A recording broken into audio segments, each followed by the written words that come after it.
আমি এতিয়া 2 অক্টোবৰৰ পৰা প্ৰজেক্ট সদ্ভাৱনা বুলি আমি এটা কাম আৰম্ভ কৰিম যে 2 অক্টোবৰৰ পৰা 31 জানুৱাৰীলৈকে আমাৰ অসম চৰকাৰৰ ভিতৰত যিমান পেণ্ডিং কাগজ আৰু ফাইলছ আছে আমি সকলোৱে তাক ডিসপোজ কৰিব পাৰিম। এটা পোৰ্টেল হ'ব য'ত নেকি ৰাইজেও আবেদন কৰিব পাৰিব যে মোৰ অমুকখন কাগজ জমা হৈ আছে। এনেকুৱা নহয় যে অকল চৰকাৰে দেখাখিনি কৰিব। চৰকাৰৰ নজৰত নাথাকাও যদি কিবা কাগজ আমাৰ সচিবালয়ত পেণ্ডিং হৈ আছে তাকো ৰাইজে লিখিব পাৰিব।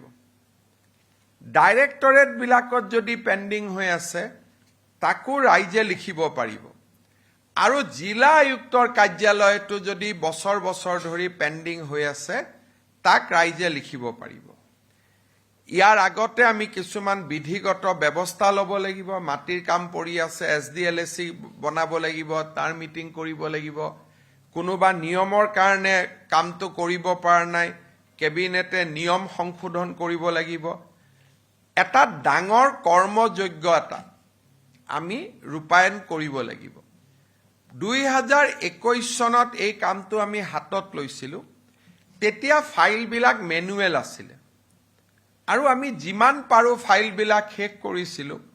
আৰু আপোনালোকে দেখা পায় যে ছেক্ৰেটেৰিয়েটত তেতিয়াৰ পৰা মানুহ অহাৰ সংখ্যাটো দ্ৰুত গতিত কমি গৈছিলে। কিন্তু মেনুৱেল থকা বাবে আমি বহুত কথা ধৰিব পৰা নাছিলোঁ। কাৰণ কোনোবা এখন কাগজ যদি ফাইলৰ তলত আছে তাক গম পোৱা নাযায়। ফাইলৰ ভিতৰত যদি 4খন কাগজ বন্ধ হৈ আছে তাক গম পোৱা নাযায়।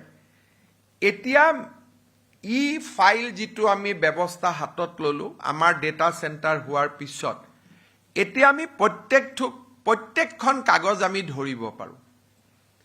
সেই কাৰণে এইবাৰ প্ৰজেক্ট সদ্ভাৱনা আৰু বেছি প্ৰিচিশ্যন হ'ব পাৰিব, নিৰ্ভৰশীল হ'ব পাৰিব।